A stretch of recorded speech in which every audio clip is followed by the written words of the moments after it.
Bangladeshi Rohingya घुसपैठियों का अलग अलग एरिया में अलग अलग ठेला लगा दिया, किसको पता चलेगा?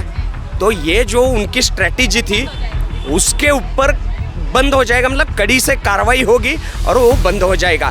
तभी ये जो सब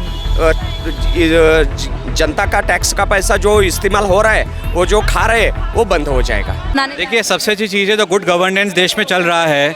लॉजिस्टिक्स पार्क बढ़ रहे हैं, जो प्राइमरी स्कूल की जो बच्चा थी उनका एनरोलमेंट बढ़ाया गया है, सेकेंडरी स्कूल में बढ़ाया गया, जियो पॉलिटिक्स में हम लोग नंबर 1 हैं। तो ये सारी चीज़ें दर्शाता है कि जो हमारा विजन है विकसित भारत का, वो संपूर्ण है और बंगाल उसी रास्ते पे आगे चल के एक विकसित राज्य खुद बनेगा। सर, विपक्ष की तरफ से भी कहा जा रहा है कि बंगाल में जो बीजेपी जीत हासिल कर रही है उसकी ये जीत है ईडी की, सीबीआई की, इलेक्शन कमीशन की, तो इस पर क्या? मैम, आप एक्सक्यूजेस प्रॉब्लम के बारे में बात कर सकते हैं, लेकिन आंकड़े बताते हैं 2014 से जब तक 2014 में एक बहुत बड़ा बैंक है मॉर्गन स्टैनली बैंक, उसने कहा था कि जो आर्थिक स्थिति है देश की वो बिल्कुल थरथर हो रखी है, लेकिन अभी हम लोग 2047 तक 25 ट्रिलियन इकॉनमी बढ़ने जा रही है। तो ये सारे बहाने एक्सक्यूजेस होते हैं हार के, और जीत का एक ही होता है कि स्ट्रैटेजी और जो बड़ा विजन है मोदी जी का, इसलिए हम जीते। तो बाकी सारी चीज़ें बहुत नेगेटिव है, इस पर ध्यान भी नहीं देना चाहिए हमको। मोदी जी ने जो वादे किए हैं कि हम सरकार में आने के बाद हम पुरानी फाइलें खोलेंगे, महिलाओं के ऊपर जो अत्याचार हुए हैं, जो फाइलें दबा दी गई हैं, उस फाइलों को खोलेंगे, तो इस पर आपको क्या लगता है बीजेपी? मैम देखिए, आप लोग को बहुत अच्छे से पता है महिला का सशक्तिकरण ही देश को आगे पहुंचाएगा। जब महिलाएं विकसित होंगी, बालिका जब एक महिला गर्भवती होती है, एक बच्ची जब पैदा होती है, जब वो कॉलेज तक जाती है, वहाँ ख्याल रखा जाता है एक महिला का। तो फाइलें बिल्कुल खोलनी चाहिए मैम, जो सच्चाई है सामने आनी चाहिए। और हमारे मोदी जी का शुरू से ही एक दृढ़ हो रहा है कि महिलाओं का सशक्तिकरण, उनका उत्थान होना बहुत ज़रूरी है।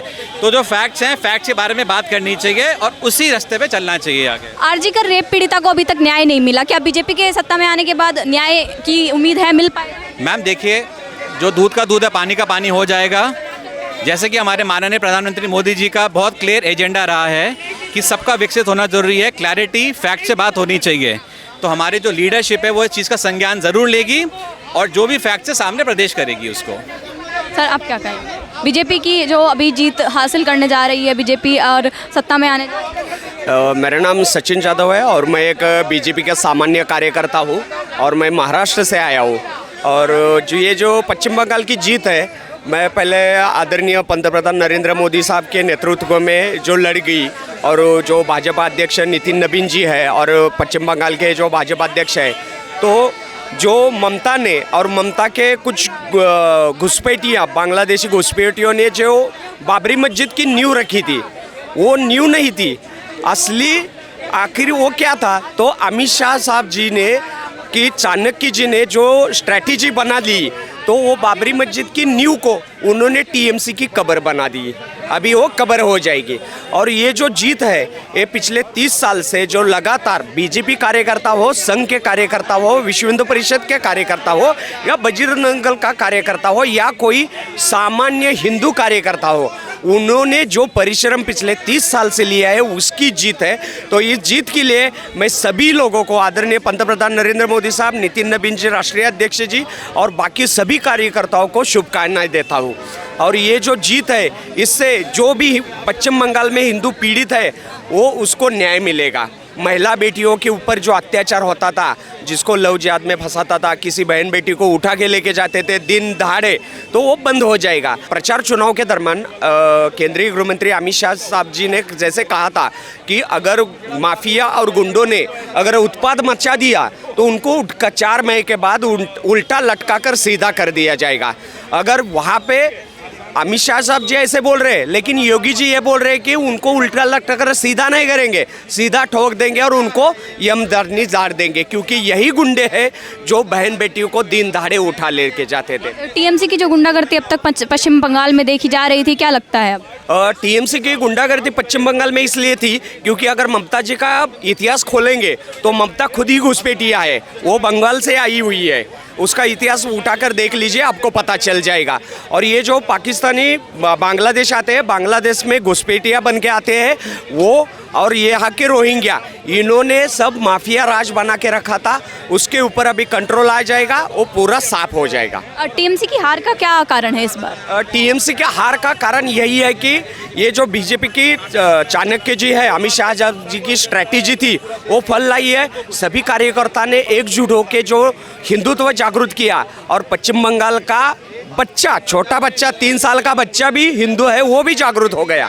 इसकी वजह से जागरूकता और एक बात है, और दूसरी बात है कि उनके मन में करेज लाना कि दिन दहाड़े, आज तक ममता या ममता के गुंडों के खिलाफ बोलने की किसी की हिम्मत नहीं होती थी, लेकिन एक आम हिंदू बहन खुलेआम चैनल के सामने, न्यूज़ वालों के सामने बोल रही है कि कमली खिलेगा, कमली आएगा और बीजेपी आएगी।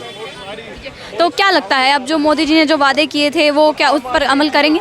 100%, क्योंकि वहाँ पे जो अभी SIR लागू करने के बाद जो 21 लाख या 31 CR के आसपास जो घुसपैठियों का वोटिंग कार्ड काट दिया, अभी मान लो कि लगभग 1 करोड़ घुसपैठियाँ अभी कट गए हैं, तो उनके ऊपर जो गौर गरीब भारत जनता का टैक्स का पैसा जो खर्च हो रहा था, उनको साधन सुविधा देने में, तो वो कम हो जाएगा। तो इसका फ़ायदा डायरेक्टली जो प्रचार चुनाव के दरमियान जो भी वादे किए हैं, जो भी विकसित के लिए बोला है, जैसे कि पुरानी इंडस्ट्रीज़ खोल देंगे जो बंद हुई है, अमित शाह साहब जी बोला था, योगी साहब ने भी बोला था, तो वो सब शुरू हो जाएगा। क्योंकि जब तक इनको बाहर नहीं निकालते तब तक ये जो चूसते रहेंगे, ऐसे ही खाते रहेंगे, वो पूरा जन का, भारत के सामान्य जनता का टैक्स का पैसा विकसित भारत में लग जाएगा, और वहाँ के जनता का विकास होगा, उनको रोजगार मिलेगा, सभी सुविधाएं मिलेंगी। अभी अस्पताल भी वहाँ पे अच्छे नहीं है, वो भी अच्छे बन जाएंगे।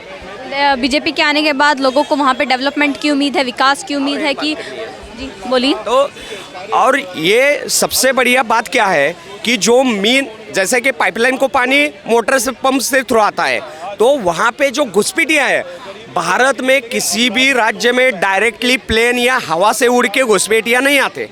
तो वो ममता ने जो जुगाड़ बना के रखा था, रोहिंग्या कहीं पर भी पैदा हो जाए, जम्मू कश्मीर में हो, केरल में हो, महाराष्ट्र में हो, दिल्ली में हो, 3 साल के बाद रोहिंग्या बच्चा पश्चिम बंगाल भेज दिया जाता था।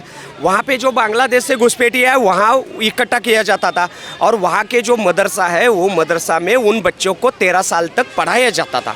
और 13 साल का बच्चा होने के बाद, और ये घुसपैठिया मिल के मान लो कि 10,000 हो गए, तो ये 10,000 लोगों को पूरे भारत में कौन से राज्य में, कौन से शहर में, कौन से गांव में कितने लोग भेजने हैं, ये टीएमसी के गुंडे तय करते थे, ये मदरसा के मौलाना तय करते थे, और उनको सही जगह पे 1-1, 2-2, 1-1 गांव में, शहर में भेज देते थे।